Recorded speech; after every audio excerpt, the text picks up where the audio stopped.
Enfin, voilà la paix. À force d'y croire, on finit par y parvenir. Félicitations. Leur déplacement, pour tout ce qu'ils sont en train de faire, Docteur Michel Kofi Djidji. Je suis économiste expert en peacekeeping and security service.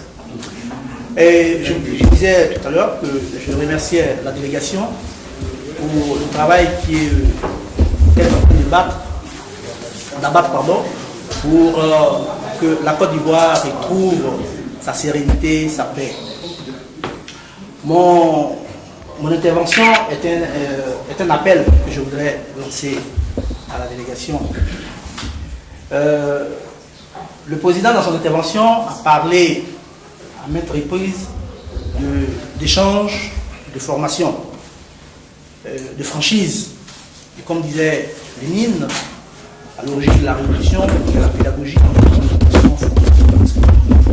Donc, cette formation-là, je dirais qu'elle est la bienvenue. Cependant, j'observe quelque chose. Alors, nous voulons un changement, parce que la donne aujourd'hui a changé.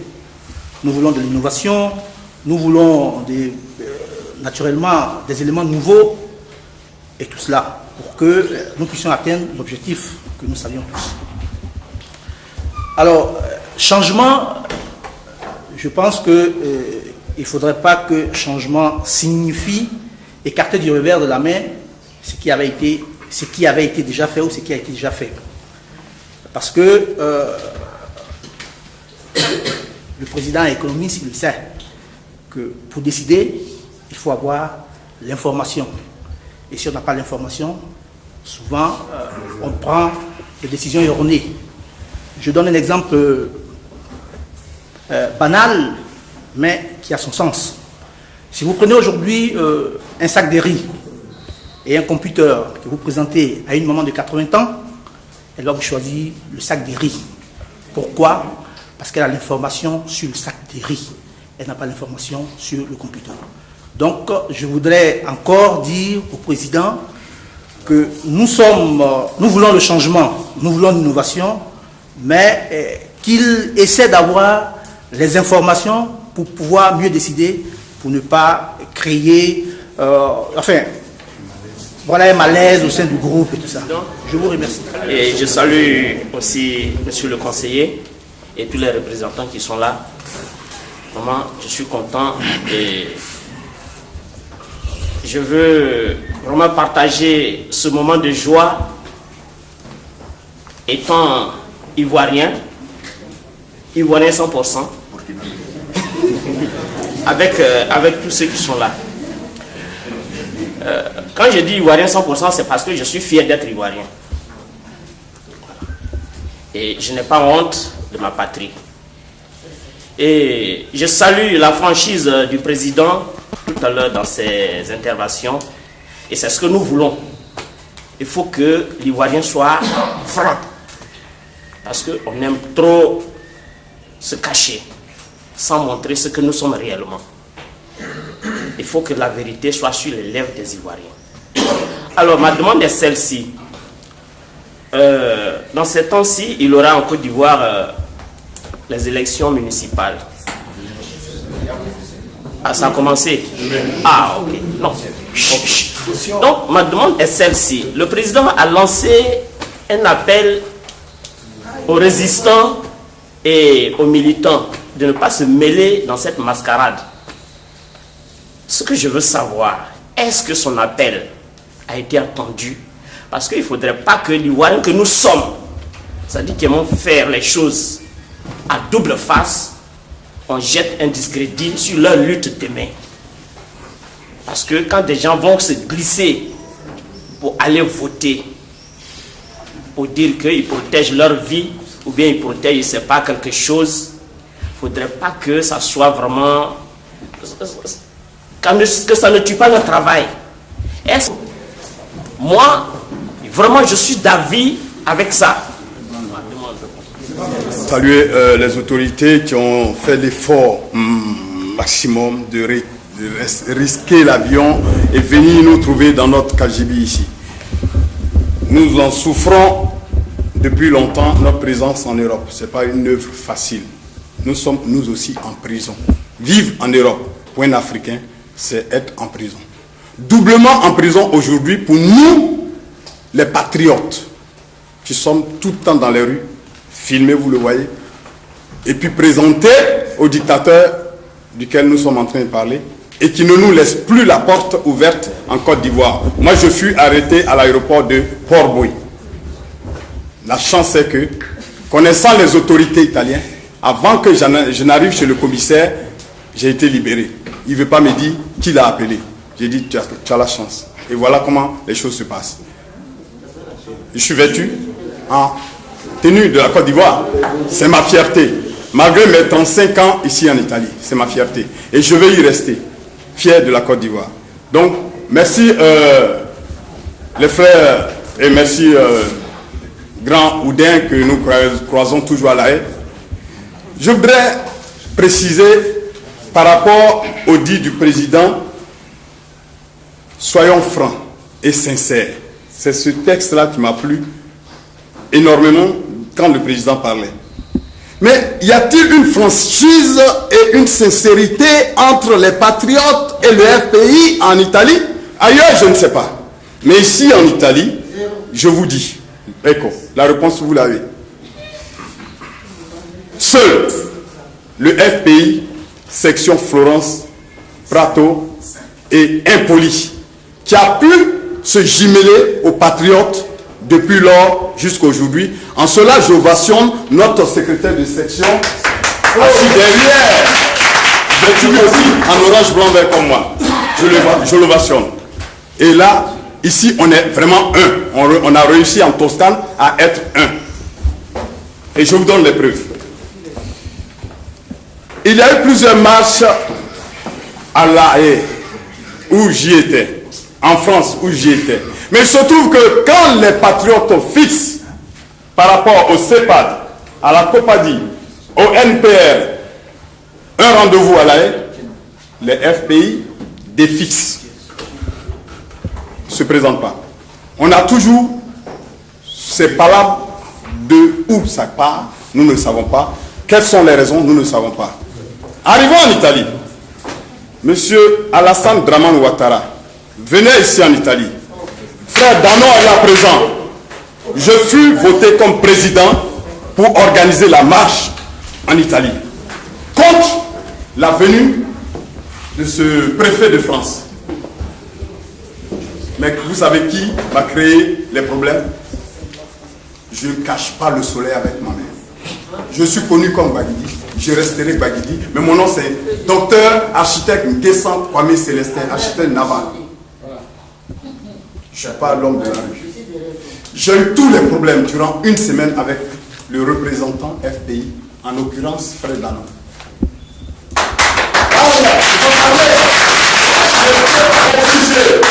J'ai annulé la marche au dernier moment parce qu'on n'avait plus de solution. Je veux dire quoi? Je me suis même baissé jusqu'à dire on partira à la place A et on va échouer à la place B que vous choisissez parce que vous voulez faire un sitting.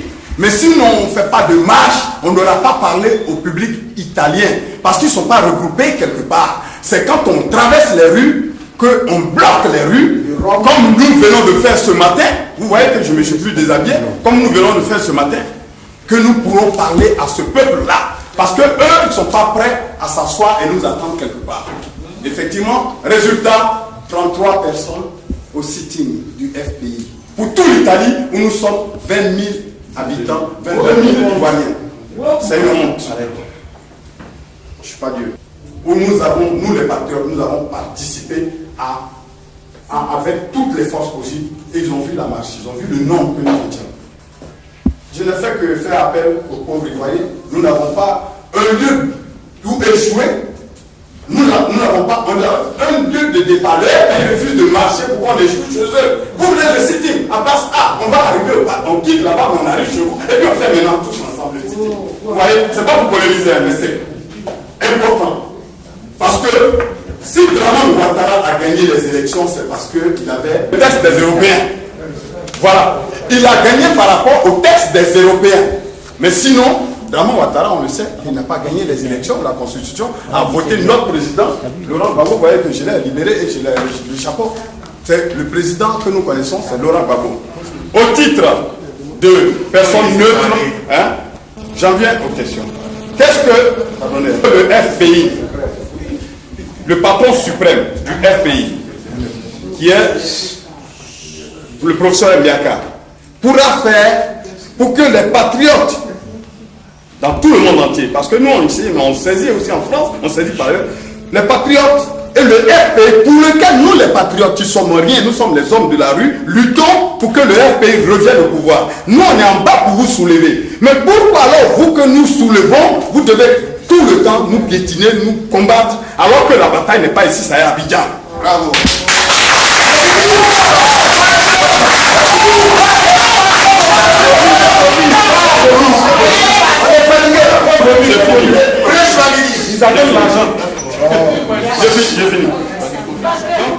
Je dis encore bienvenue au camarade président et à sa délégation. Je suis à Noy-Léopold.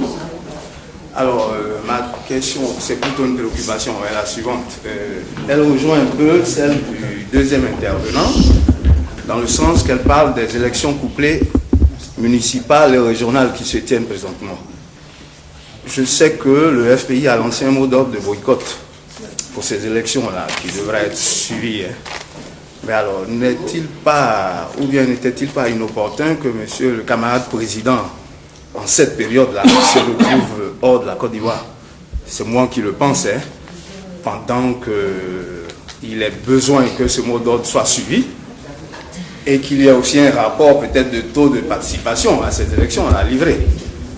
Donc, j'en ai fini. C'est ça ma question. J'ai l'habitude de commencer mes interventions par des remerciements. Excusez-moi, je ne serai pas long. Bon. Je voudrais sincèrement remercier toute l'Assemblée présente. Et je voudrais remercier du fond du cœur les membres d'organisations qui ont fait vraiment un travail colossal. J'aimerais aussi remercier singulièrement la délégation du FPI présente. Et puis le grand frère du quartier, la vie que je n'ignore pas. Nous savons que depuis 2011, la Côte d'Ivoire a traversé une crise sanglante sans précédent. Les enfants de la même famille ne se reconnaissent plus. Il y a le FPI qui a été tenté même d'être extirpé, disloqué, déraciné. Mais grâce à ses dirigeants vaillants, il existe encore. Le FPI est en train de mener des actions. Moi, j'ai des questions sous forme de suggestions à faire. Avant de commencer à se promener, j'aurais voulu, peut-être que ça a été déjà fait, mais je ne sais pas, j'aurais voulu qu'il y ait une réconciliation d'abord sincère entre les membres du FPI d'abord. Une première réconciliation entre vraiment les membres du FPI, parce que il y a des gens qui ont perdu des parents, il y a des gens qui ont des maladies à vie. Et donc il faudrait une première réconciliation entre eux d'abord. Et en seconde position, une réconciliation avec les partis d'opposition en Côte d'Ivoire. Parce qu'il ne faudrait pas laisser Alassane se régner. Il faut jouer l'opposition trapéziste pour contrecarrer des actions d'Alassane. Et sur le FPI, qui doit jouer les gardistes de la lutte, ne se colle pas aux autres partis politiques, Alassane va toujours régner en seigneur. Donc j'aurais voulu aussi cette réconciliation. Comme je le répète, peut-être que ça a été déjà fait, je l'ignore, mais il faudrait qu'il y ait cette réconciliation. Et enfin, la troisième réconciliation, elle vient sous forme de dialogue. Il faut côtoyer le pouvoir en place. Parce qu'on dit chez nous, pour vaincre l'ennemi, il faut l'approcher. Donc c'est ces considérations-là que je donne. Maintenant, je n'ai pas fini. Voilà. Et je voudrais sincèrement saluer le courage de M. Mbiaka, parce que j'ai lu certaines déclarations qu'il a faites dans les médias qui sont vraiment passives de poursuite, étant donné qu'on connaît comment réagir ce pouvoir en place. Mais il brade dans cette intimidation-là il va de l'avant, il fait ses déclarations qui sont justes et c'est un courage à saluer. Et enfin, pour revenir à ma question, je voudrais savoir les actions qui sont menées au niveau international pour pouvoir faire recouvrer à la Côte d'Ivoire son état de droit. Parce que l'état de droit n'existe plus en Côte d'Ivoire. Et ce n'est plus seulement l'affaire des Ivoiriens. Il faut sortir du cadre ivoirien pour ramener la démocratie et l'état du droit en Côte d'Ivoire.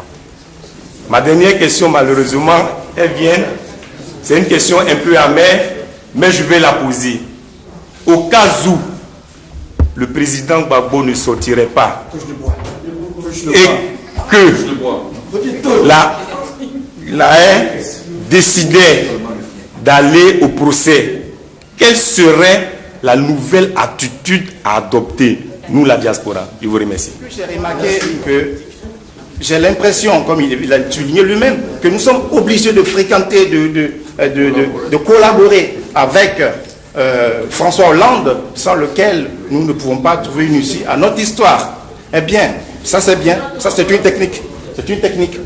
Alors, est-ce que aussi le camarade Niaka Ureto a-t-il pris contact avec Marine Le Pen, a-t-il pris contact avec Mélenchon, qui durant la campagne présidentielle ont eu le courage de condamner officiellement la Côte d'Ivoire? Peut-être qu'ils auraient pu donner la Côte d'Ivoire de Ouattara. Est-ce qu'il a pu prendre contact avec eux? Parce que je trouve que c'est nécessaire. De la section de Bologne, moi, j'ai une préoccupation. Une réunion à Firenze où les camarades Avi et Kendo étaient venus. Quand je m'y rendais, j'ai appelé mon fédéral en tant que secrétaire d'une section. J'ai appelé le fédéral de la région. Je lui ai dit que je venais à une réunion. Il m'a dit que cette réunion-là ne le concernait pas, qu'il ne savait même pas qu'il y avait une réunion. Que si je veux venir, je peux venir. Mais ce qui est sûr, lui, il ne sait rien, qu'il n'y sera pas. J'y ai été. Et cette réunion encore d'aujourd'hui, je n'ai pas eu convocation, je n'ai pas eu vent de ma représentation. C'est le frère, le camarade, le grand frère, comment dirais-je, Molière, qui m'a appelé pour qu'on puisse tenir une séance de travail. C'est ce qui a fait aujourd'hui que je suis là.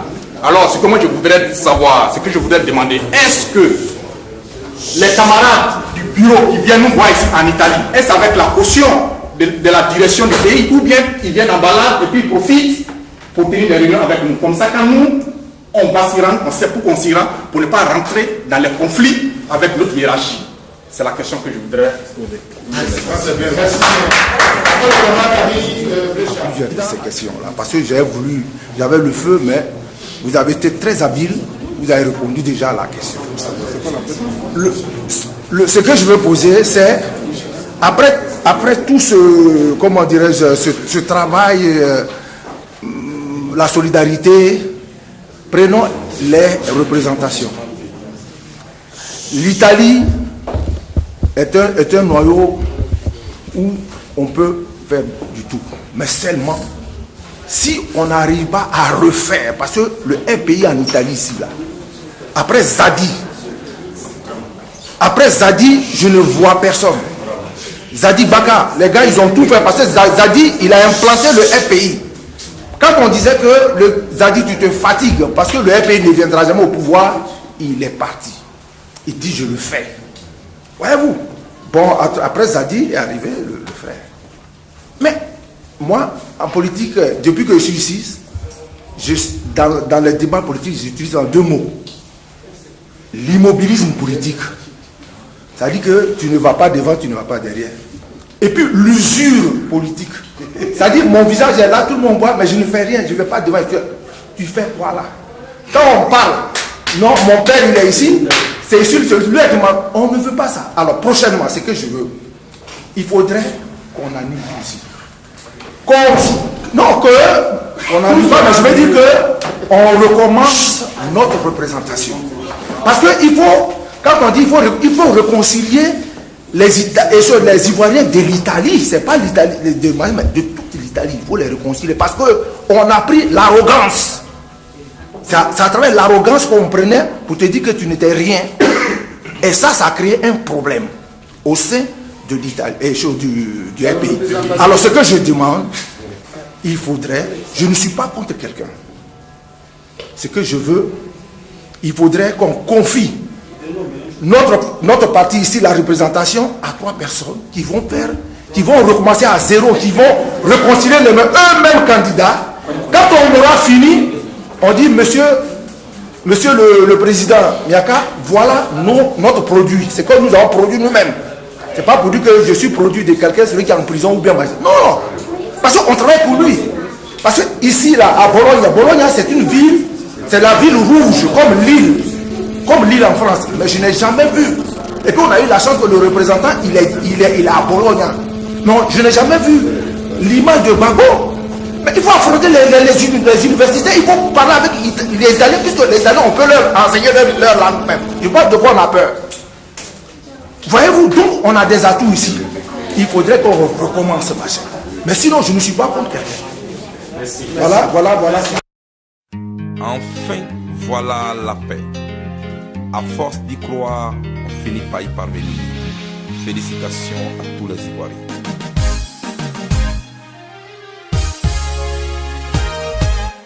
C'est terminé, la guerre est finie. Tu veux pas, Machiwagueo. C'est terminé, la guerre est finie. Tu veux pas, Machiwagueo. Prisonnier, pas ta faute. Aujourd'hui tu as compris. Si l'erreur est humaine, le pardon il est divin. Et Dieu merci, tu as mis un peu d'eau dans ton vin. Joël C. J'ai appris que c'est terminé.